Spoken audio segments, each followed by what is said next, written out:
Bonsoir à toutes et à tous et bienvenue pour ce nouveau webinaire.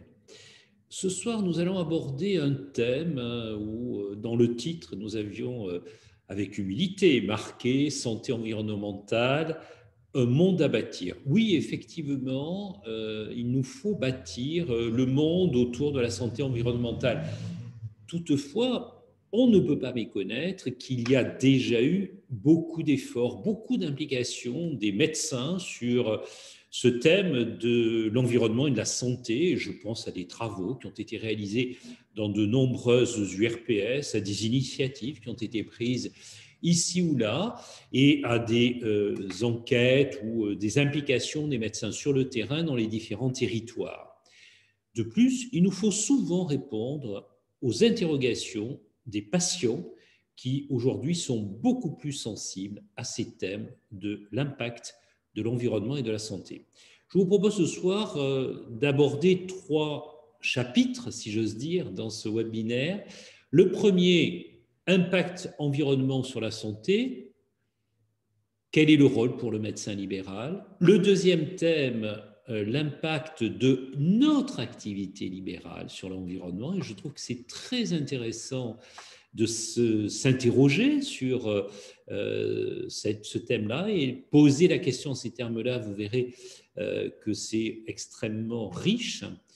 Et le troisième thème, qui sera un thème plus tourné vers l'avenir, comment bâtir cette santé environnementale? Quelles sont les propositions que la CSMF porte et quelles sont les propositions que nous vous proposons de soutenir dans cet avenir qui va se construire dès demain avec ces élections aux URPS?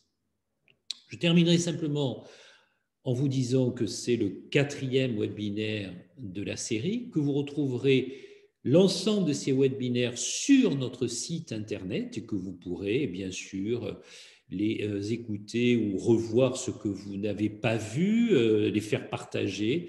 Et bien entendu, ceci sera disponible dès demain. Et je terminerai bien sûr ce webinaire, si vous le permettez, par un petit clin d'œil et quelques informations sur ces élections URPS. Alors, rentrons dans le sujet de ce soir, santé environnementale, un monde à bâtir. Premier point, l'impact de l'environnement sur la santé. Alors, les médecins sont au cœur de cet impact. Pourquoi? Parce qu'ils sont sollicités par leurs patients, parce que souvent les patients les interrogent, et il faut bien dire qu'on est plus, le plus souvent démunis, ou en tout cas le plus souvent nous interrogeons nous-mêmes sur qu'est-ce qu'il se passe par rapport à telle situation que nous constatons d'un point de vue épidémiologique. Et de ce point de vue-là, le médecin libéral est probablement au cœur de ce qui se passe sur l'impact de l'environnement sur la santé. Il est le témoin de cet impact-là et il est nécessaire aujourd'hui qu'il ait les outils pour devenir un véritable lanceur d'alerte. Certains l'ont déjà fait, certains s'interrogent comment faire, comment rentrer dans cette analyse. Et bien évidemment, on voit bien que les URPS ont un rôle important à jouer comme lanceurs d'alerte, comme témoins de ce qui va se passer au niveau de l'impact environnemental sur la santé de la population que nous soignons, sur telle usine qui est à proximité, tel métier qui est particulièrement exposé, tel milieu du travail qui peut constituer un facteur de risque pour la santé de nos patients, que ce soit en matière de cancérologie, que ce soit en matière d'impact sur la fonction rénale, etc., etc. Et ça, il faudrait que nos cabinets soient au cœur de cette démarche-là. Encore faudrait-il que nous ayons les logiciels qui nous permettent d'analyser avec des données structurées et que nous puissions facilement aborder le thème de la recherche clinique en médecine de ville, que ce soit en médecine générale ou que ce soit en médecine des autres spécialités. Et Dieu sait si dans nos dossiers médicaux, nous avons une foule d'informations qui seraient extrêmement intéressantes d'analyser en fonction de l'environnement, en particulier de l'environnement professionnel ou l'environnement de vie de chacun de nos patients. Deuxième élément, c'est celui du suivi de chaque patient de façon individuelle. Et la CSMF pense qu'aujourd'hui, il est temps que collectivement, nous nous saisissions de ces suivis individuels que nous pouvons apporter à nos patients par le biais d'une consultation avec un contenu orienté sur l'impact de l'environnement sur la santé. C'est clairement une consultation de prévention qu'il nous faudrait adapter à certains métiers, à certains environnements. Je vous rappelle que la consultation de prévention, beaucoup en parlent, mais nous, on l'a fait. Nous, on l'a fait, certes avec un opérateur assureur complémentaire qui nous a permis de monter cette consultation de prévention pour une petite frange de la population. J'en ai déjà parlé à l'occasion de notre webinaire sur le secteur des chauffeurs routiers salariés avec l'Institut de prévoyance Clésia, et nous avons défini une vraie consultation de prévention dans laquelle il y a un volet environnement, et cette consultation que nous allons développer, y compris dans d'autres secteurs d'activité, je vous l'annonce, tels que l'hôtellerie et la restauration. Donc ça va concerner beaucoup plus de monde. Ceci est à peu près calé, et surveillez bien les informations que nous allons donner là-dessus. Ces consultations de prévention sont correctement rémunérées, puisque le tarif est en 125 €, avec un contenu défini, une saisie d'éléments qui vont permettre de suivre ces données structurées. Mais on voit bien qu'on peut faire des choses intéressantes et qui sortent, qui nous font effectivement aborder d'autres thématiques de notre métier. Et nous l'avons donc monté avec ce groupe, le Clésia. La proposition que nous faisons, c'est de faire pour tous les patients un rythme à définir, une consultation santé-environnement, de façon à analyser l'impact de l'environnement sur la santé. Mais ceci passera par une sensibilisation des médecins au moment de la formation initiale à la faculté, et je continue à penser que nous, médecins libéraux, devrions participer à la formation des étudiants en médecine dès le deuxième cycle. Nous avons des choses à leur expliquer, à leur apporter, et il n'y a pas que les professeurs des universités qui sont les savants qui peuvent les former. Il y a aussi des médecins de terrain qui constatent dans leur activité des choses intéressantes à partager avec les étudiants en médecine, au-delà bien sûr du troisième cycle où nous souhaitons les accueillir dans nos cabinets. Donc, formation initiale doit être le moment où on va sensibiliser et former les médecins à analyser l'impact de l'environnement sur la santé. Et puis, bien sûr, tout au long de notre vie professionnelle, parce que les choses bougent, il est important de continuer à se former sur l'impact de l'environnement sur la santé. Et ça, c'est le rôle de la formation médicale continue. On l'a déjà fait, on continue à le faire. Et je salue au passage le pôle de formation de la CSMF, Evolutis DPC, qui offre et qui vous propose régulièrement des formations justement tournées vers l'environnement et la santé, avec un de nos experts avec qui nous travaillons beaucoup, qui est le docteur Joël Spirou, le président du CRIGEN, et il fait des formations sur l'impact des perturbateurs endocriniens, sur le réchauffement climatique et l'impact sur la santé, etc. Et je dois dire que ces formations sont extrêmement intéressantes. Elles nous font découvrir un monde que nous ignorons et sur lequel nos générations ont été peu sensibilisées à l'époque.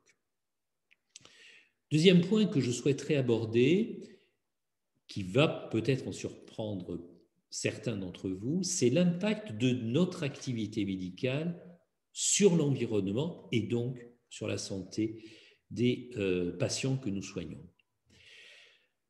Et je l'aborderai sur 3 thématiques essentielles. La première, c'est celle du cabinet médical. Aujourd'hui, le cabinet médical doit faire l'objet, en particulier avec des nouvelles constructions. On parlait dans un webinaire précédent du regroupement, et ce regroupement, il est souvent physique. Il peut ne pas être un regroupement physique de plusieurs médecins de même spécialité ou de différentes spécialités sous le même toit, avec éventuellement d'autres professionnels de santé. Il peut aussi se concevoir sous la forme numérique. Mais lorsqu'il est en regroupement physique, ça nous amène à souvent construire des bâtiments pour héberger notre activité professionnelle. Et le plus logique, dans une logique entrepreneuriale, médicale, libérale, c'est d'investir nous-mêmes dans les bâtiments. Ce n'est pas toujours possible, mais c'est d'investir nous-mêmes et d'être justement ceux qui vont devenir les propriétaires du bâtiment. Et dans ce cadre-là, nos bâtiments doivent être des bâtiments pensés d'un point de vue énergétique, pensés d'un point de vue utilisation de produits à peu d'impact sur l'environnement. J'ai pu moi-même visiter des bâtiments qui étaient des bâtiments à énergie positive. Ça interpelle par rapport à nos modèles antérieurs. Mais ça doit aussi tenir compte des produits que nous utilisons dans nos bâtiments, ne serait-ce que les sols, le traitement des sols, les peintures, etc., et l'énergie que nous allons utiliser pour chauffer ou climatiser ces bâtiments avec toutes les problématiques des énergies renouvelables. Et je pense que dans beaucoup d'endroits, il faut tenir compte de ces éléments-là. Un élément fondamental dans les cabinets médicaux, c'est la gestion des déchets. J'y reviendrai d'ailleurs pour les établissements. La gestion des déchets, aujourd'hui, c'est un problème souvent compliqué dans nos cabinets médicaux. Et quand je dis cabinets médicaux, bien évidemment, je le dis au sens très large du cabinet. Ce n'est pas uniquement le cabinet de consultation, ça peut être aussi un centre de radiologie dans lequel il y a un scanner ou deux, une IRM, etc. Bref, des entreprises médicales libérales beaucoup plus importantes. Je pense par exemple aux laboratoires de biologie, je pense aux centres d'anatomopathologie qui ont vraiment des problématiques de gestion de déchets. Et se pose la problématique des gestions des déchets des déchets d'activité de soins à risque infectieux, de ces fameux DASRI, mais aussi, par exemple, dans les centres de médecine nucléaire, les déchets radioactifs qui font l'objet d'un traitement particulier. Je pense que sur les DASRI, nous ne sommes pas assez vigilants.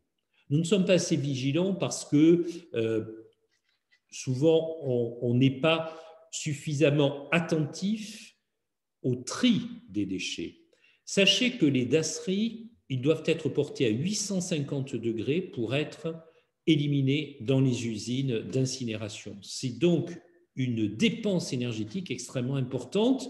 Et de ce point de vue-là, il nous faut à la fois apprendre à trier nos déchets, mais aussi il nous faut apprendre à les trier de façon cohérente. Il n'est pas question de mettre dans des DASRI des choses qui n'ont pas besoin d'y être. Et ça, c'est particulièrement vrai, et j'en parle d'ores et déjà, sur les établissements de soins. Moi, je suis toujours frappé de voir combien on ne sait pas bien trier les déchets, et c'est une vraie problématique, c'est une éducation que nous devons avoir. Mais dans nos cabinets, pensons aussi au développement du numérique.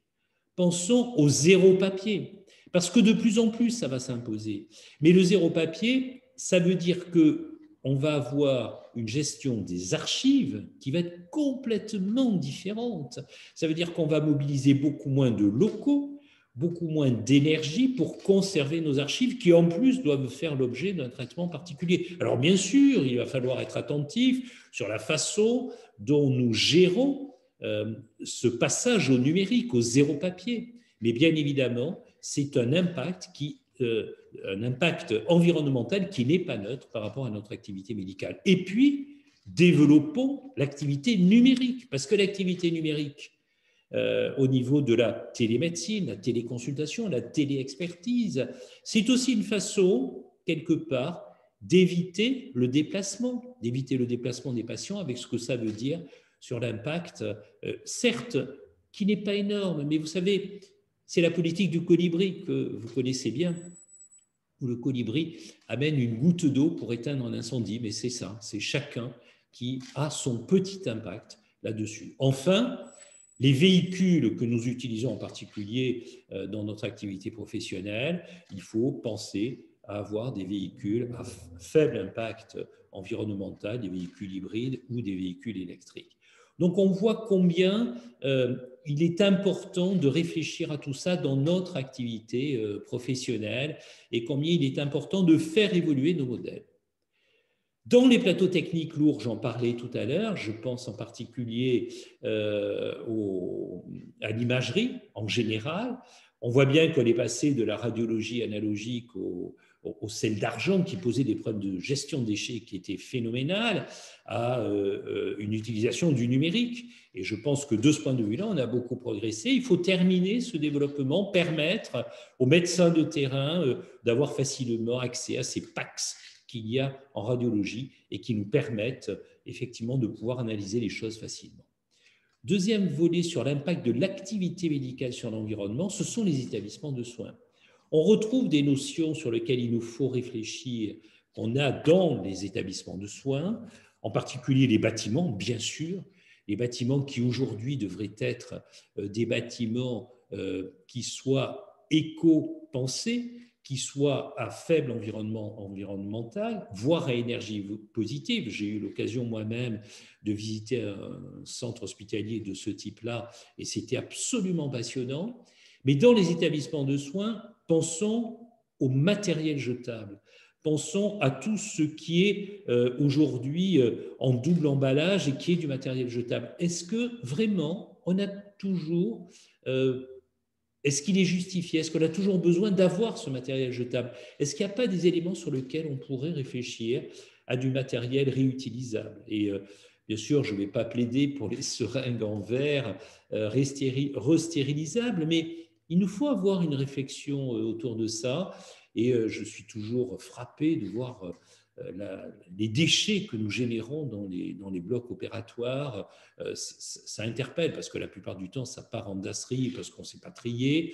Bref, il faut qu'on ait une réflexion là-dessus, de la même façon qu'il faut qu'on ait une réflexion sur l'utilisation de l'énergie.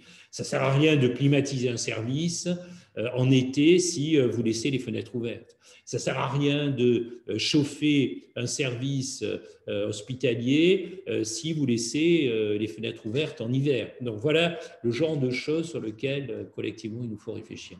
Et de ce point de vue-là, il y a des établissements qui sont engagés.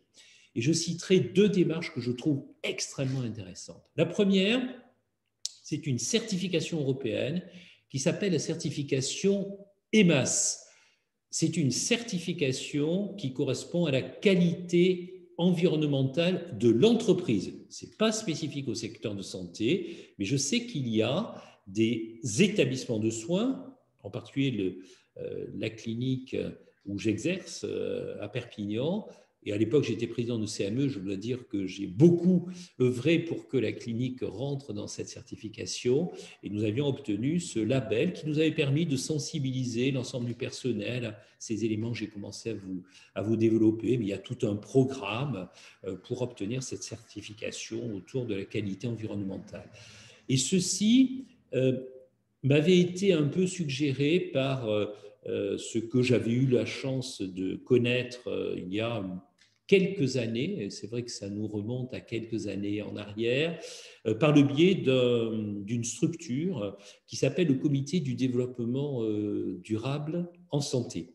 Ce comité du développement durable en santé, qui a été fondé par Olivier Thomas, un directeur d'établissement, directeur de clinique très sensibilisé à ces thèmes-là, en 2006, a beaucoup réfléchi à ces thématiques d'établissement et d'impact de l'environnement et de notre activité de soins sur la santé. Alors l'impact, bien sûr, je parlais des dasseries, je n'ai pas parlé par exemple des déchets que nous rejetons dans les eaux usées. Je pense à des désinfectants, à la façon de nettoyer les sols dans les établissements de soins. C'est un impact terrible et on voit qu'aujourd'hui, il y a des possibilités de nettoyage des sols et de stérilisation qui ne font pas appel à des produits toxiques, ou en tout cas qui sont beaucoup moins toxiques. Et le Comité du développement durable en santé a créé une branche qui accompagne les établissements, qui s'appelle, c'est une agence de certification, vous allez comprendre pourquoi je dis certification, qui s'appelle Primum non nocere. Je trouve que le terme, il est tout à fait judicieux. D'abord, ne pas nuire, primum non nocere, c'est quand même la moindre des choses que nous, médecins, on doit être attentifs à ça. Et il a développé un label THQSE, qui est un label de très haute qualité sociale sanitaire et environnementale. Donc ce label, un certain nombre de cliniques et d'hôpitaux s'y sont engagés et je trouve que c'est quelque chose qui est tout à fait positif. Et on a un rôle à jouer là-dedans. On a un rôle à jouer parce que nous, médecins, par le biais, par exemple, des commissions médicales d'établissement, par le biais de notre participation au projet médical et quelque part à la stratégie de l'établissement de soins dans lequel on exerce, on a des choses à faire dans ce cadre-là. Et ce que je dis pour les cliniques privées, ça vaut aussi pour des structures regroupées. J'étais très frappé sur cette labellisation THQSE. Elle a été obtenue par des structures de ville, par des gros cabinets médicaux, souvent de spécialistes, mais pas que. Je sais que, par exemple, en radiologie, ils ont des mécanismes de labellisation. Les cabinets médicaux regroupés que j'ai vus, ce n'était précisément pas dans cette spécialité-là, mais dans d'autres spécialités. Et je suis persuadé que ce sont des thèmes que nous pourrions nous approprier pratiquement dans tous les cabinets médicaux à partir du moment où ils sont organisés, structurés. Troisième point, l'impact de la prescription médicale sur l'environnement. Voilà qui peut vous étonner. Et pourtant, j'ai été passionné par ce que les Suédois ont développé. Ça s'appelle l'indice PBT pour persistance, bioaccumulation, toxicité. C'est l'école de Stockholm qui a développé ça. Et c'est un indice qui classe les médicaments, en fait le princeps, le principe actif, dans une échelle de 0 à 9.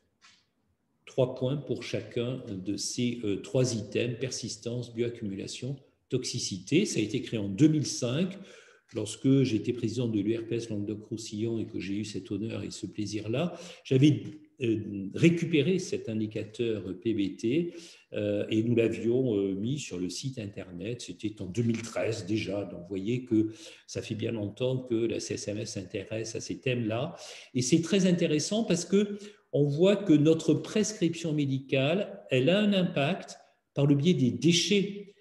Et on le sait bien sur les perturbateurs endocriniens. On s'interroge beaucoup sur l'impact des œstroprogestatifs, par exemple, dans les eaux usées, comme on s'est beaucoup interrogé sur les eaux usées, la façon dont elles sont traitées dans les stations d'épuration et les déchets médicamenteux qui persistent dans certaines eaux après traitement. Donc, ça a quand même des impacts importants. Je sais que les centres hospitaliers comme Cannes, comme Tarascon, se sont saisis de cet indicateur, de cet indice PBT. Alors, bien sûr, il n'est pas question de mettre en place encore un machin compliqué, un obstacle à notre prescription, mais quand vous êtes habitué à utiliser cet indicateur, vous avez des surprises quand même. Vous avez des surprises parce que ça tient compte aussi de la fréquence de la prescription, ça tient compte des métabolites et des déchets issus de votre prescription et éventuellement, dans la même classe thérapeutique, ça vous propose des alternatives. Et je peux vous assurer que c'est absolument passionnant de voir que finalement, notre prescription médicale, elle a un impact sur l'environnement et on se pose rarement cette question-là. Troisième point, troisième partie que je voulais un petit peu aborder ce soir, c'est bâtir le monde de demain. Oui, c'est un monde à bâtir. C'est un monde à bâtir parce que je vous ai cité quelques exemples qui peuvent intéresser, peuvent interpeller chacun d'entre nous. Mais aujourd'hui, cette santé environnementale, il va falloir la bâtir parce que je suis persuadé que la population va nous demander des comptes. Je reste persuadé que nos patients vont nous interpeller de plus en plus et il va falloir que nous nous saisissions de cet aspect-là. Ce n'est pas pour faire mode, mais parce qu'aujourd'hui, la thématique environnementale, elle est en train d'envahir nos cabinets, elle est en train d'envahir notre activité. Alors comment et quelles propositions on peut faire très concrètement? J'en ai fait quelques-unes au fur et à mesure de cette introduction générale. D'abord sur la formation. Oui, il faut que la formation initiale intègre ces dimensions de santé environnementale. Oui, il faut que la formation médicale continue l'intègre. Oui, l'impact de l'environnement sur la santé doit être un des thèmes prioritaires en matière de santé publique pour le DPC, pour le développement professionnel continu, et nous le proposerons et nous suggérerons au gouvernement qu'il en fasse un des thèmes de santé publique à prioriser dans le DPC. Deuxième point sur le numérique en santé. Je disais tout à l'heure, le numérique en santé va bouleverser notre activité, va nous amener à revoir le fonctionnement de nos cabinets. Mais là, il faut que l'État nous accompagne. L'État a prévu 2 milliards d'euros pour le numérique en santé. 2 milliards d'euros, il ne faut pas que ça reste à l'hôpital public, comme d'habitude. Il faut que la médecine de ville puisse bénéficier de ce plan d'investissement majeur que l'État vient de décider pour booster le numérique en santé. Le numérique en santé, il faut aussi le réfléchir avec cet impact environnemental que ça va avoir, et il faut effectivement que la médecine de ville soit accompagnée, y compris, je parlais tout à l'heure de l'indicateur PBT, de l'indice PBT sur chacun des médicaments que nous prescrivons. Ça pourrait faire l'objet d'un indicateur simple qui pourrait être un code couleur ou une alternative dans nos logiciels d'aide à la prescription, voilà qui serait tout à fait logique. Troisième point, je parlais tout à l'heure des bâtiments, des cabinets. Demain, nos cabinets médicaux doivent être des cabinets verts, mais des cabinets verts, le bâtiment doit être un bâtiment éco-responsable, doit être un bâtiment qui sera pensé dans cette logique de santé environnementale. Et là aussi, l'État doit accompagner cette nouvelle réflexion et doit favoriser par un investissement, par des aides fiscales, la construction de ces bâtiments verts. Quatrième point, je le disais tout à l'heure, l'environnement a un impact sur la santé, c'est indiscutable. Il faut donc développer des consultations de prévention, parce que ce n'est pas lorsqu'on découvre un cancer de la vessie qu'on doit s'interroger sur les toxiques qui ont été utilisés pendant la vie professionnelle du patient. Ce n'est pas devant ce type de situation qu'il va falloir essayer de corriger le tir. C'est avant, c'est bien avant. Et c'est pour ça qu'il est fondamental que l'assurance maladie, enfin, s'engage dans une vraie politique de prévention avec des consultations, avec un contenu, des consultations qui soient bien rémunérées, comme nous avons pu le faire avec Clésia, de façon à ce que tous les patients, tous les Français puissent bénéficier d'une consultation de prévention avec une orientation santé environnementale. Cinquième point, dans nos cabinets, il faut nous accompagner aussi dans le fonctionnement du cabinet, en particulier sur le forfait structure. Parce qu'on n'est pas obligé de faire un bâtiment neuf qui soit orientation bâtiment vert, mais on peut d'ores et déjà avoir un forfait structure qui nous accompagne pour développer le numérique, pour avoir des outils qui vont tenir compte de ces impacts environnementaux. En particulier, je parlais du déplacement des patients, le déplacement des patients qu'on peut diminuer grâce à la téléconsultation et améliorer leur suivi. Je vous donne un autre exemple que nous avions développé dans l'établissement où j'exerce. C'était le covoiturage des patients qui viennent pour des séances régulières, cancérologie, hospitalisation de jour, séances de dialyse, etc. Aujourd'hui, il n'en est pas question, bien sûr, à cause de la Covid-19, mais comme le disait le président de la République, des jours heureux reviendront bien un jour ou l'autre, il faudra qu'on repense à ce système de covoiturage de façon à avoir une meilleure organisation de ces transports sanitaires qui nous coûtent cher, qui sont là aussi à fort impact environnemental. Dernier point, dans les territoires, et c'est l'objet de ces élections aux URPS, oui, il va falloir développer les systèmes de surveillance et les systèmes d'analyse de la santé de l'ensemble d'une population à l'échelon d'un territoire. Ça peut être en infradépartemental, ça peut être en département, ça peut être même autour d'une usine, d'un lieu de travail particulier où on s'interroge sur l'impact que ce lieu peut avoir sur la santé de la population.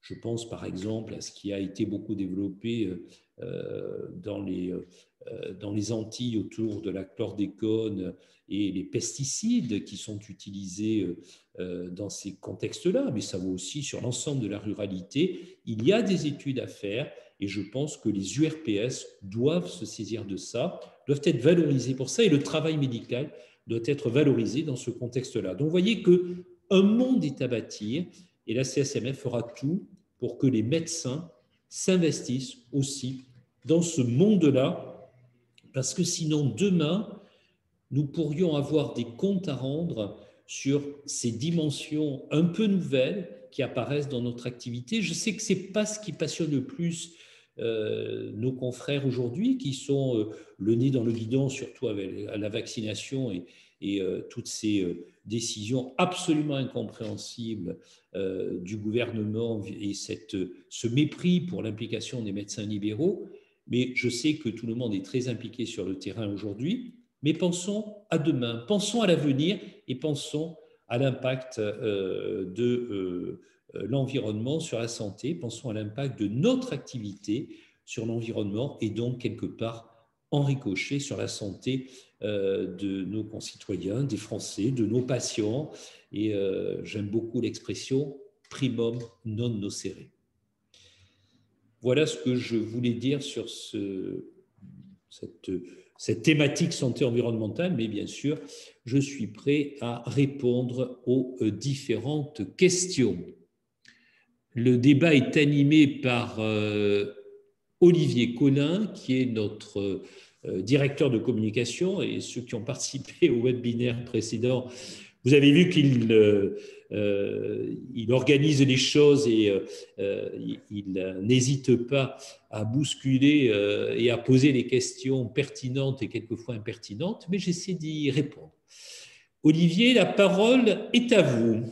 Bonsoir Jean-Paul Ortiz, bonsoir à tous. Ne vous inquiétez pas, je ne suis pas rancunier. Première question. Question d'Alain. Le cabinet vert est-il une astuce électorale pour attirer les jeunes à la CSMF, comme si le cabinet vert ne devait pas sensibiliser les plus vieux? Quelle est votre réponse à ça? Alors, il y a deux aspects. Oui, les jeunes sont très sensibles à l'environnement, mais pas que, à la thématique environnement et santé. Le cabinet vert, pour nous, c'est un peu le défi de demain sur la façon dont on va réfléchir à notre exercice. Notre exercice n'est pas demain le même exercice qu'aujourd'hui et celui d'hier. Donc il faut un peu anticiper sur ces thématiques-là. Et je sais que beaucoup d'entre nous y ont déjà réfléchi et pas les plus jeunes. Donc je pense qu'effectivement c'est une thématique qui intéresse les jeunes générations, mais c'est une thématique qui nous intéresse déjà nous, les plus anciens. Je citais quelques exemples de choses qui ont été faites dans des URPS divers et variés, que ce soit, je parlais bien sûr de celle que je connais bien, puisque j'ai eu l'honneur de la présider, l'URPS Languedoc-Roussillon, à l'époque où on n'était pas encore en grande région, mais je sais que l'URPS PACA s'était beaucoup intéressé à ces thématiques, l'URPS de Normandie aussi, mais il y a plusieurs années qu'on s'intéresse à cela et c'est pas nouveau. Je crois que dans les îles aussi, il y a eu beaucoup de travaux autour de, je parlais tout à l'heure du chlordécone et des pesticides utilisés dans les champs de bananes et de l'impact sur le cancer de la prostate, par exemple. Donc, vous voyez que ce n'est pas nouveau, mais le cabinet vert, c'est un ensemble. C'est non seulement le cabinet dans son bâtiment, c'est aussi la façon dont on aborde l'environnement et la santé et la façon dont on aborde la prise en charge de nos patients. C'est ce que je disais, le véhicule qu'on utilise, mais c'est aussi l'impact du numérique, c'est aussi la prescription, etc. C'est tout ça, le cabinet vert. Ce n'est pas uniquement une pompe à chaleur ou un bon isolement, Olivier Collin. Alors, il y a une unanimité sur le cabinet vert et les questions sont surtout techniques, mais une question d'actualité. Est-ce qu'il y a un lien aujourd'hui, puisqu'on parle de confinement, entre la santé environnementale, la santé mentale, et est-ce que la CSMF travaille sur des consultations appropriées, en particulier avec une verticalité comme les médecins psychiatres? Alors, oui, l'environnement, y compris l'environnement des lieux de vie, ont un impact sur la santé physique. Je ne vais pas revenir en tant que néphrologue sur la toxicité du plomb avec les peintures, en particulier chez les enfants, qu'on a bien connu. Mais au-delà de ça, l'environnement a un impact aussi sur la santé mentale, ça c'est clair. Et on voit bien aujourd'hui, alors c'est une question un peu en marge, mais que je prends volontiers, on voit bien aujourd'hui l'impact des mesures de confinement et la dégradation sur la santé mentale dans ce pays. Et nous y sommes extrêmement sensibles, nous travaillons beaucoup avec le syndicat, le SNPF, le syndicat national des psychiatres français, qui est membre de la branche des spécialistes SMF. L'autre syndicat, le SNPP, a aussi des membres du SNPP qui sont à la CSMF. Donc, la CSMF a beaucoup de psychiatres dans ses rangs et nous sommes particulièrement sensibles à ça. Pour ceux qui me suivent un peu sur les plateaux de télévision, j'ai été hier sur un plateau de télévision, je crois que c'était à BFM, où j'ai parlé justement de la problématique de la santé mentale et de la pauvreté des moyens de la santé mentale et de l'impact du confinement sur la santé mentale. Donc ce sont des choses sur lesquelles nous sommes parfaitement sensibilisés. Nous travaillons beaucoup avec les psychiatres français et nous porterons bien sûr la nécessaire défense de la psychiatrie libérale française parce qu'on ne pourra pas s'en sortir autrement. Alors après, j'ai bien vu qu'il faut organiser la prise en charge de la santé mentale en collaboration avec d'autres professionnels de santé. Je pense en particulier aux psychologues, mais ceci doit se faire sous la responsabilité et le chef d'orchestre que doit rester le médecin, quelle que soit la spécialité, même si j'emprunte volontiers l'expression chef d'orchestre à mon ami Luc Duquesnel, le président des généralistes, qui l'emploie souvent. Alors maintenant, des questions plus techniques. Vous avez évoqué la problématique des radiologues en règle générale, et une question justement sur un avantage que les radiologues ont, dû naturellement à leur investissement. La question est la suivante. Les radiologues ont un coefficient Z pour les aider à investir. Est-ce qu'on peut imaginer un coefficient delta pour l'investissement dans le cabinet vert? Et si oui, comment vous voyez cette organisation et est-ce que ça peut être dans la négociation conventionnelle future? Alors, oui, ça pourrait être dans la négociation conventionnelle future, mais qu'il y ait un coefficient. Je parlais tout à l'heure justement des radiologues et du passage de la radiologie conventionnelle avec l'utilisation des selles d'argent aujourd'hui au numérique. Et quelque part, le fait que les déchets issus des radiologies que vous avez tous connues, ces plaques de radiologie conventionnelle, ces déchets doivent faire l'objet d'un traitement en gestion de déchets spécifique. Parce que effectivement, il y a des problématiques liées au traitement de ces déchets. Je pense que ce passage-là, outre l'impact et l'intérêt qu'il a sur les archives et sur la facilité d'accès à la radiologie numérique grâce aux écrans, il a aussi un impact sur l'environnement puisque nous n'avons plus ces fameuses radios que tout le monde a bien connues avec la problématique que ça pose. Et ça, c'est un plus pour les médecins qui peuvent communiquer entre eux facilement par le biais des PACS que je citais tout à l'heure, mais aussi c'est un plus pour la société française parce qu'on n'a plus cet environnement, on n'a plus cette problématique environnementale dans la gestion de ces déchets-là. Et ça explique qu'effectivement, il est légitime que l'État accompagne ce mouvement-là l'encouragent et le soutiennent financièrement parce que c'est un coût considérable. Donc aujourd'hui, qu'on imagine un coefficient lié à ce type de démarche, moi je trouve que c'est complètement logique. Alors, est-ce que c'est l'assurance maladie qui doit le faire dans le mécanisme conventionnel? Ça me semblerait complètement légitime. Est-ce que si nous n'arrivons pas à le faire par le biais du conventionnel, est-ce qu'il faut que ça soit des aides venant d'autres acteurs? Pourquoi pas? Mais je pense qu'à partir du moment où la santé fait l'objet d'un paiement essentiellement centré sur l'assureur obligatoire que constitue l'assurance maladie, il est tout à fait légitime que l'assurance maladie accompagne ce mouvement parce que c'est un bien collectif que nous défendons. Alors, tout à l'heure, vous avez évoqué le concept de lanceur d'alerte. Oui. Si le médecin est confronté à un problème environnemental, comment il lance son alerte justement? Est-ce que c'est via l'ARS, mais on sous-entend que difficile de dénoncer un problème environnemental via une organisation de l'État, ou est-ce que c'est le rôle du syndicat? Alors, je pense que le problème du lanceur d'alerte est probablement quelque chose qui est à bâtir. Pourquoi? Parce qu'on n'a pas les outils. Moi, je suis frappé de voir quand on reprend certains dossiers, quand on en discute en équipe, je suis frappé de voir la richesse de nos fichiers, mais qui sont malheureusement aussi mal exploitables. Et ce n'est pas propre à nous, hein, ce n'est pas propre à la médecine libérale. À l'hôpital, c'est pareil.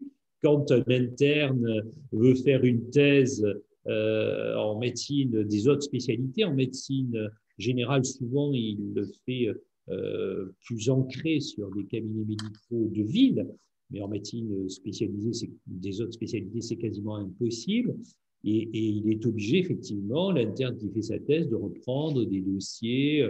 Et on n'a pas les outils aujourd'hui d'analyse de ces dossiers parce qu'on n'a pas des dossiers structurés. Et là, je dis que si on veut que le médecin soit un véritable lanceur d'alerte, il faut que nos logiciels métiers évoluent. Il faut que nos dossiers de nos patients qui sont dans nos logiciels métiers soient en données structurées. Mais ça prend un temps fou. Donc, ça veut dire que ce mouvement-là va nécessiter un investissement de l'État. On a beaucoup parlé du nécessaire financement du volet de synthèse médicale et quelque part, le volet de synthèse médicale, outre que ça serait un formidable outil de coordination entre les médecins et avec les autres professionnels de santé, et que donc ça éviterait beaucoup de iatrogénie, beaucoup de perte de temps, beaucoup d'examens que l'on répète alors qu'ils ont déjà été faits, etc., etc. Outre cet aspect-là, ce serait un élément de nature à doter le médecin d'un véritable outil lui permettant d'être un lanceur d'alerte. Ça, c'est le premier point. Le deuxième point, c'est que le médecin lanceur d'alerte, il semble que le plus logique, c'est de le réfléchir à l'échelon d'un territoire. Alors, le territoire, ça peut être, comme je le disais tout à l'heure, un territoire de dimension infradépartementale, mais ça peut être départemental, voire national. Et je crois que de ce point de vue-là, il y a certainement un rôle fondamental des URPS ou de structures plus de proximité. Ça peut être une thématique de travail dans une CPTS, une MSP, un centre médical, un cabinet de groupe, etc. Parce qu'on fort légitimement, on s'interpelle entre nous quand on voit qu'on a telle ou telle pathologie dont la fréquence semble plus importante qu'avant. Alors on se dit, tiens, c'est curieux, qu'est-ce qui se passe? Est-ce que vous n'avez pas l'impression qu'on a plus souvent de telle néoplasie ou telle anomalie, etc. Qu'est-ce que vous en pensez? Est-ce que tu as ça aussi dans ta clientèle, etc. Mais on le fait autour de la machine à café. Ça serait quand même intéressant qu'on puisse le faire de façon plus structurée à l'intérieur des territoires et probablement de façon plus importante au niveau national. Alors, est-ce que c'est le rôle du syndicat?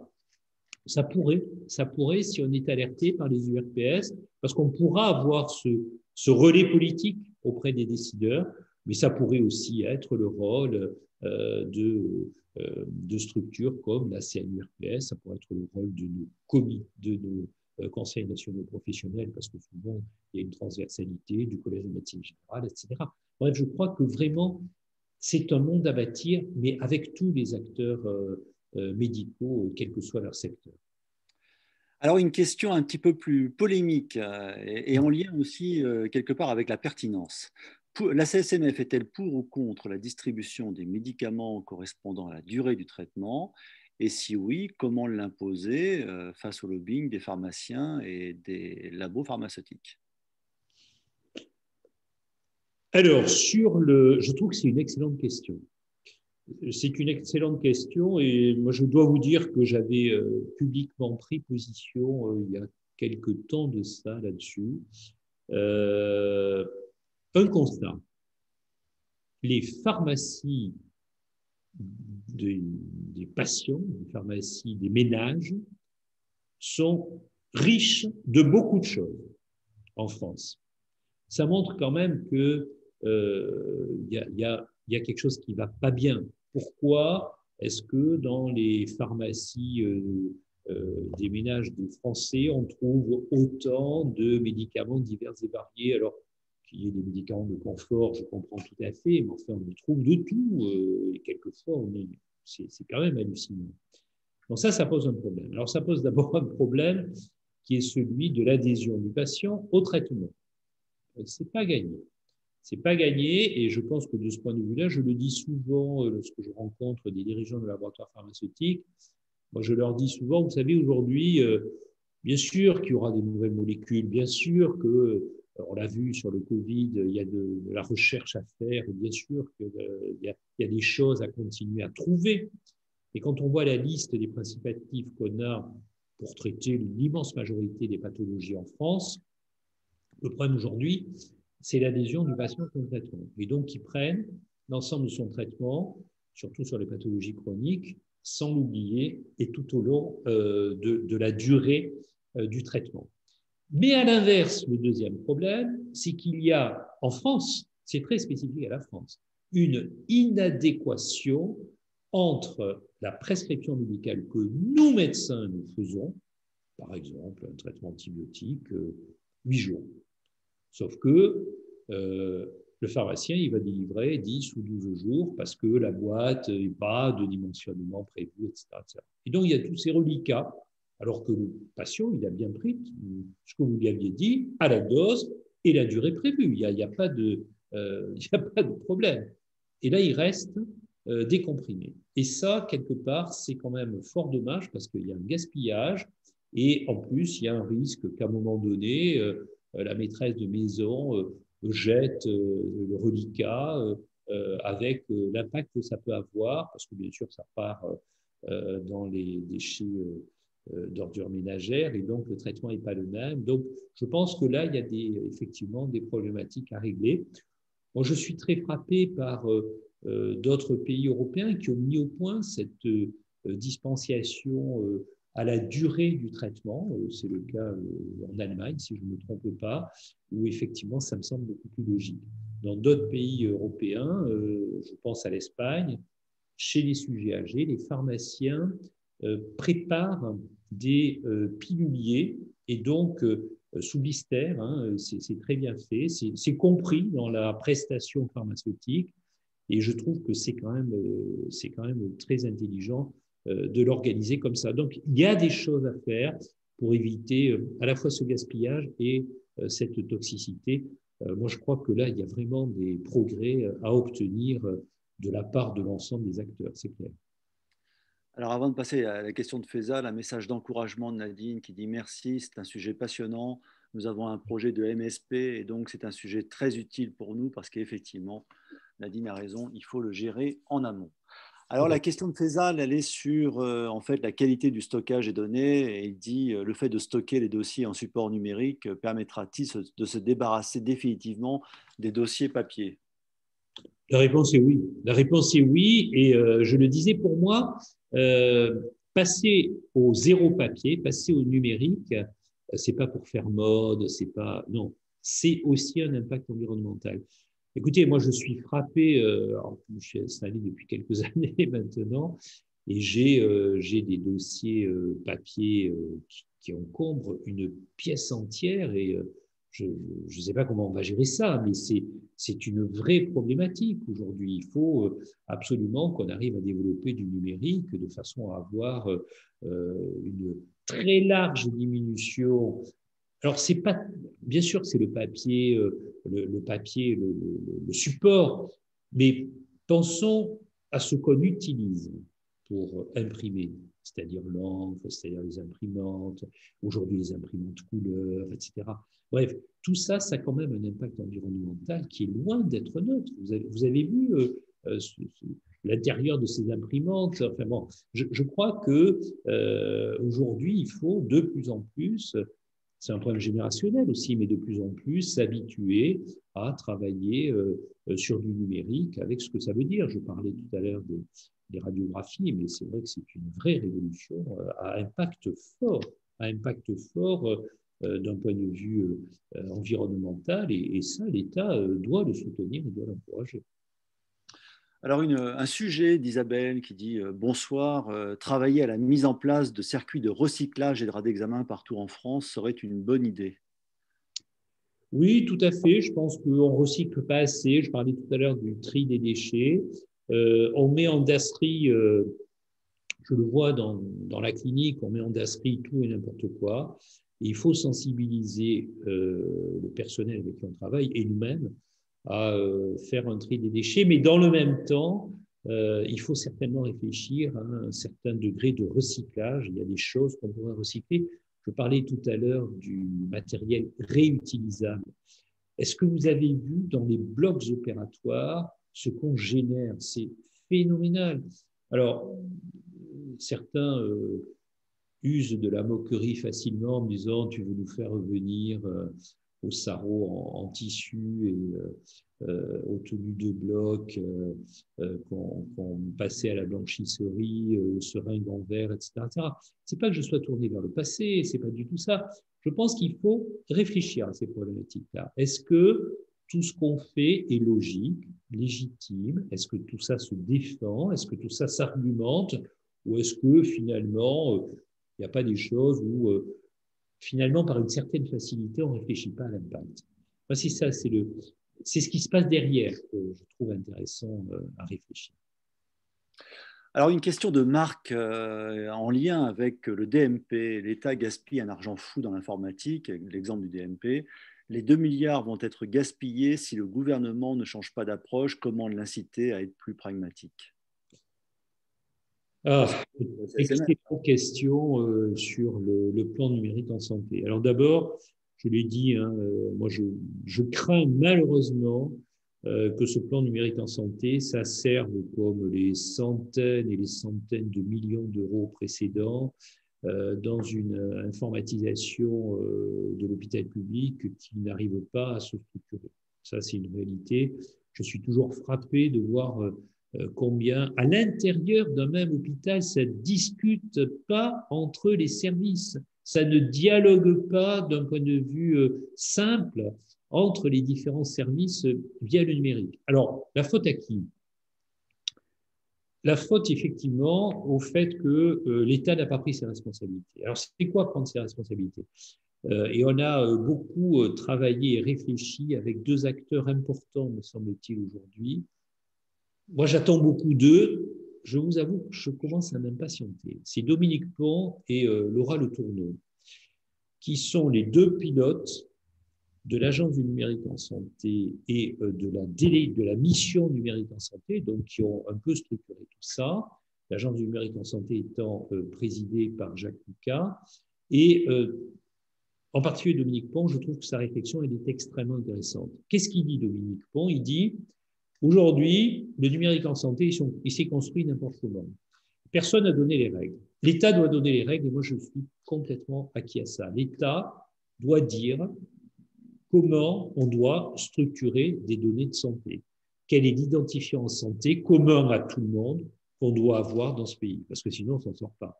Comment est-ce qu'on doit structurer les données, ne serait-ce que les données administratives, le nom de jeune fille, le nom d'épouse, la date de naissance, le taux de machin. Bref, tout ça, c'est à structurer. L'État doit donner les règles communes à tout le monde. Et puis après, chaque industriel, chaque éditeur de logiciels bâtira son propre outil sur cette base commune. Parce que depuis le départ, nous avons dit, c'est surtout la CSMF qui a travaillé avec Dominique Pont là-dessus, je dois le dire, et c'était d'ailleurs à sa demande. Dominique Pont nous avait dit, écoutez, je vois que vous avez réfléchi sur ces thématiques-là, j'aimerais que un peu en off, on travaille dans le dessus, puis progressivement, on a un peu élargi le groupe, d'abord à un deuxième syndicat, et puis maintenant à un troisième, parce que ça nous semble important que tout ça soit porté par l'ensemble de la profession. Mais à un moment donné, il faut que l'État donne les règles qui soient communes, de façon à ce qu'après, on puisse développer les différents outils et que l'argent qui est mis le soit, parce que le soit à bon escient, parce que nous, médecins, on se fait rouler dans la farine avec les éditeurs de logiciels. Je ne sais pas s'il y en a qui écoutent ce soir, mais tant pis, j'assume. On nous dit que y a une nouvelle version de, je sais pas moi, de la carte vitale, du sésame, machin, etc. Clac, on vous augmente l'abonnement mensuel. Alors, qu'est-ce que vous voulez dire? Vous payez, en fait, c'est même pas mis à l'ordre du jour et vous l'apprenez après, quoi. En fait, c'est quand même insupportable. Donc, je crois que là-dessus, il faut que, et c'était le but qu'on s'était donné avec Dominique Pont, il faut que nos éditeurs de logiciels ils soient interopérables, et ça c'est fondamental, il faut qu'ils dialoguent entre eux, et il faut assurer la portabilité. Si moi je veux changer d'éditeur de logiciel, ça ne doit pas être une galère sans nom, ça ne doit pas être un travail de malade, ça doit être aussi simple que changer d'ordinateur quand on est paramétré correctement, etc. Il ne faut pas que ça soit autre chose. Voilà, et ça, je crois que c'est fondamental. Une question assez étonnante de Laurent. Au regard de la volonté des médecins libéraux de s'engager massivement dans le domaine de la prévention et de l'environnement, là on parle du travail, la médecine du travail a-t-elle encore un sens? Oui, oui, mais il faut probablement le réfléchir. Elle coûte cher aux chefs d'entreprise. Non, mais je pense qu'il faut le réfléchir différemment. Un médecin du travail, c'est un médecin qui a une expertise issue d'une formation particulière en médecine du travail. Je pense que l'ensemble des médecins doivent faire effectivement des consultations de prévention, de santé environnementale, en s'intéressant aussi, mais pas que, au milieu du travail dans lequel évolue le patient. Sauf qu'il y a des éléments sur lesquels nous, médecins non spécialisés en médecine du travail, nous serons incompétents. Et je crois que de ce point de vue-là, la dimension d'expertise de cette spécialité, elle est à respecter comme tout autre. Mais il va falloir réfléchir à une articulation différente de la médecine du travail dont on manque cruellement dans ce pays, dont on voit bien qu'aujourd'hui, la médecine du travail, elle n'arrive pas à assumer l'ensemble des fonctions et des missions qu'on lui a assignées dans le monde du travail. Donc, il va falloir qu'on repense un peu tout ça, qu'on recentre probablement le médecin du travail qualifié, médecin spécialiste en médecine du travail, dans cette dimension d'expertise, et que probablement les médecins d'une façon globale, et en particulier les médecins traitants, les médecins généralistes le plus souvent, mais il y a d'autres spécialités qui peuvent être extrêmement intéressés par ces thématiques-là, parce que dans leur activité, elle a un impact.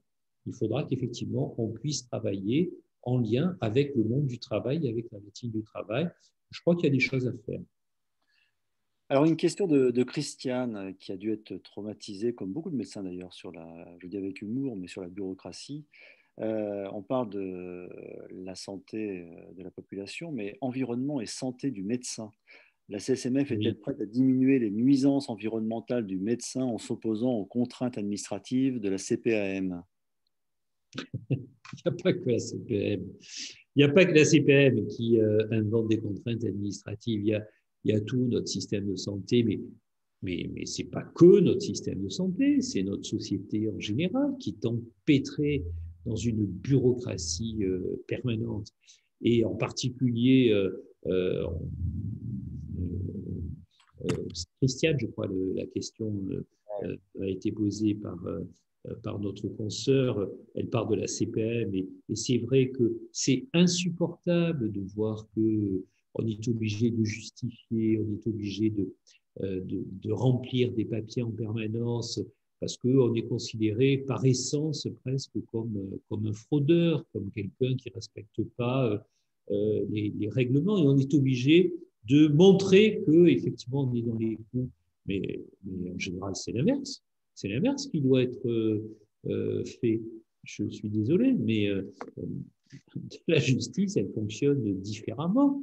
Donc, aujourd'hui, il faut d'abord simplifier toute cette dérive administrative. Toutes les enquêtes le prouvent.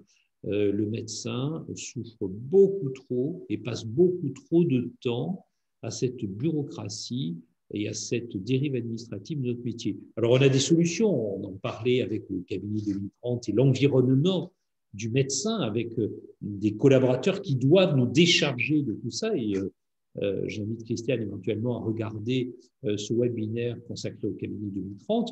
Mais bien sûr que ça a un impact sur notre façon de travailler. Ça a un impact aussi, je dois le dire, sur notre propre santé. Parce que quelque part, ça nous prend beaucoup de temps et ça nous prend la tête aussi. Et je reste persuadé que c'est un impact, cette dérive bureaucratique a un impact important sur la jeunesse du burn-out, du ras-le-bol qu'on peut ressentir dans notre métier. Je crois qu'il faut être très vigilant là-dessus. Alors, une question très pointue de Bastien à propos d'un sujet que vous avez évoqué tout à l'heure. Y a-t-il un espoir pour que le hasard score ou l'indice PBT soit un jour validé ou un autre score qui pourrait être similaire, bien évidemment? Écoutez, oui, moi je crois que oui. Ça, franchement, c'est là où, si on a fait ce webinaire à la CSMF sur santé environnementale, un monde à bâtir, c'est parce que nous pensons que c'est quelque chose qui va s'imposer. La société va nous l'imposer, les Français vont nous l'imposer. Et donc, moi je crois qu'avant d'avoir, on parlait tout à l'heure des dérives bureaucratiques, avant d'avoir un énarque technocrate du ministère qui nous ponde un truc à n'y rien comprendre, moi je préfère que nous, médecins, on réfléchisse, on regarde ce qui se fait dans notre pays, qu'on se les approprie, qu'on les intègre dans notre vie professionnelle. Et je crois beaucoup à un indicateur, à un indice PBT qui n'a aucune raison d'imposer une quelconque prescription, mais qui doit nous alerter sur pourquoi on prescrit tel médicament et pourquoi on ne prescrit pas plutôt tel autre, alors que l'impact environnemental de celui qui est proposé par l'indice PBT, il est bien moindre que celui qu'on se proposait de prescrire, bien sûr à efficacité et à indication équivalente. Donc je crois que ce sont des choses qui vont rentrer, qui vont s'imposer à un moment donné. Vous savez, moi, déjà en 2013, je l'avais diffusé, cet indice. Et bon, alors après, c'est pas complètement simple parce que pour l'instant, les fichiers sont tous en anglais. Donc voilà, mais je crois que c'est intéressant de voir ce que font d'autres pays européens. C'est intéressant de commencer à se l'approprier. Alors, une question qu'on n'aborde pas souvent, même s'il y a de plus en plus de liens avec les territoires, justement, quel pont entre le médecin et les territoires pour avancer? Et ça sous-entend une deuxième question, est-ce qu'il doit y avoir des liens entre le médecin et les collectivités territoriales en particulier? Alors, oui, quel lien avec les territoires? Moi, je crois que on l'a vu sur la crise de la Covid-19 et il nous faut tirer quelques enseignements de ce qui s'est passé en mars-avril. Reconnaissons-le tous, c'est bien dans les territoires que les médecins ont eu le plus d'accompagnement, d'appui, d'aides très concrètes venant du monde de l'entreprise, du monde du travail et surtout des collectivités locales. Ne l'oublions pas. Qui nous a amené des masques alors qu'on n'en avait pas? Si ce n'est tous ceux que je viens de citer. Qui nous a permis de monter des centres Covid pour diagnostiquer nos patients plus facilement, si ce n'est effectivement les collectivités locales? Donc aujourd'hui, le médecin, il a un rôle dans les territoires, il a un rôle vis-à-vis d'une population dans les territoires, et évidemment, par le biais justement de ces structures, moi j'ai horreur des modèles uniques, mais un cabinet médical où on exerce à plusieurs, que ce soit dans le même lieu ou coordonné, peu importe, une maison de santé pluriprofessionnelle, un centre médical, un cabinet de groupe, en spécialité autre que la médecine générale, un gros cabinet de telle ou telle spécialité, que ce soit en cardiologie, que ce soit en gastroentérologie, en pneumologie, etc. On voit bien que ces structures-là, elles ont certainement intérêt, à un moment donné, à avoir des contacts avec les collectivités locales, à avoir des contacts avec l'environnement, parce qu'on voit bien qu'il y a un impact sur notre activité et il faut développer de plus en plus cela. Alors, des outils comme les CPTS, par exemple, vont nous faciliter la tâche, ça c'est clair, mais ça peut s'imaginer de d'autres façons sans passer par ces structurations-là, même si ce sont des outils qu'on a sur la table et qui sont intéressants. Alors, une avant-dernière question, celle de Jérôme, qui nous demande, est-on certain que l'empreinte du numérique, énergie, terres rares, est globalement vertueuse sur le plan écologique? Merci. Et il signale, bravo, c'est très intéressant d'aller dans ce sens, je suppose, le cabinet vert. Alors, c'est vrai qu'on s'interroge, hein, on s'interroge aussi sur les batteries au lithium et les déchets que ça constitue. C'est vrai que tout ça, c'est complexe. Hein, c'est pas tout blanc, tout noir, ça serait trop simple. Mais quand même, voyez, sans être polémique, et là je vais parler plus en tant que citoyen qu'en tant que médecin, regardez par exemple sur l'énergie électrique. En France, un choix politique a été fait. Il est ce qu'il est. Ça a été l'énergie nucléaire. Ça pose le problème des déchets nucléaires, on est d'accord. Ça pose le problème de la sécurité des centrales nucléaires, on est d'accord, on est bien placé pour le savoir avec Tchernobyl. En Allemagne, ils ont fait un choix inverse pour des raisons politiques.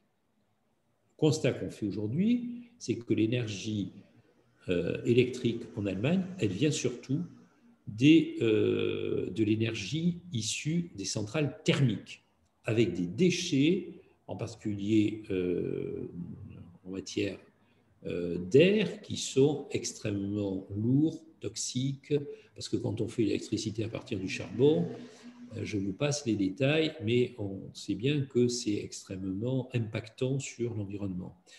Donc, vous voyez que c'est complexe, parce qu'on ne peut pas dire que c'est tout blanc, tout noir. On ne peut pas dire les Allemands, ils ont eu tort, et les Français ont eu raison. Moi, en tant que citoyen, j'ai plutôt tendance à penser ça.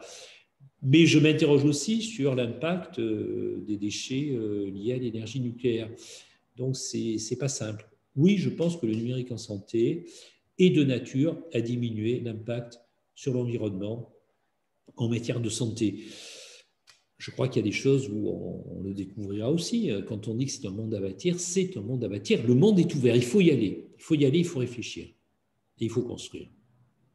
Olivier, une dernière question et je fais une conclusion. Dernière question, Jean-Paul Ortiz, c'est une question d'Olivier. Le cabinet 2030 sera-t-il un cabinet vert? Oui, le cabinet 2030, il ne peut être qu'un cabinet vert, parce qu'on ne peut pas imaginer un cabinet 2030 avec ce que ça comporte comme éléments d'innovation organisationnelle, d'innovation technologique, d'innovation numérique, avec tout ce qu'on a développé autour de cette thématique-là, sans que la dimension environnementale ne soit intégrée dans le cabinet 2030. Ça me semble absolu, c'est une des valeurs fortes de ce cabinet 2030, c'est bien le souci de la santé environnementale. Voilà, écoutez, il se fait tard, il est 20h14, on a eu beaucoup de questions et je m'en félicite, c'est bien parce qu'on a des webinaires qui sont certainement intéressants. Je vous rappelle que ces webinaires seront visibles dès demain sur le site internet de la CSMF et je conclus là cette série de webinaires, mais on en refera parce que je trouve que c'est intéressant comme formule, en disant, n'oubliez pas, la semaine prochaine, à partir de mercredi midi, vous pourrez voter pour les élections URPS, vous doter des élus qui vont vous représenter dans les régions, dans les unions régionales de professionnels de santé, mais aussi choisir le syndicat qui va vous représenter au niveau national. Ces élections, elles sont fondamentales pour ces deux raisons. La raison territoriale, régionale, mais aussi l'impact et la raison nationale. C'est le syndicat que vous allez soutenir qui portera votre voix, en particulier dans la négociation conventionnelle à venir. Donc, c'est la convention de demain qui se décide. Votez, faites voter autour de vous, c'est par numérique. Vous avez déjà reçu l'enveloppe avec l'identifiant. Si vous ne l'avez pas reçu, allez sur le site de la CSMF, regardez les réseaux sociaux. Il y a des tutoriels qui vous expliqueront comment voter. C'est très simple. Alors votez, n'oubliez pas, et surtout, faites voter autour de vous. Faites voter vos copains, vos amis, et faites-les voter bien. Faites-les voter pour la CSMF, parce que la CSMF, c'est la maison de tous les médecins libéraux. Bonsoir, à très bientôt. Au revoir et merci.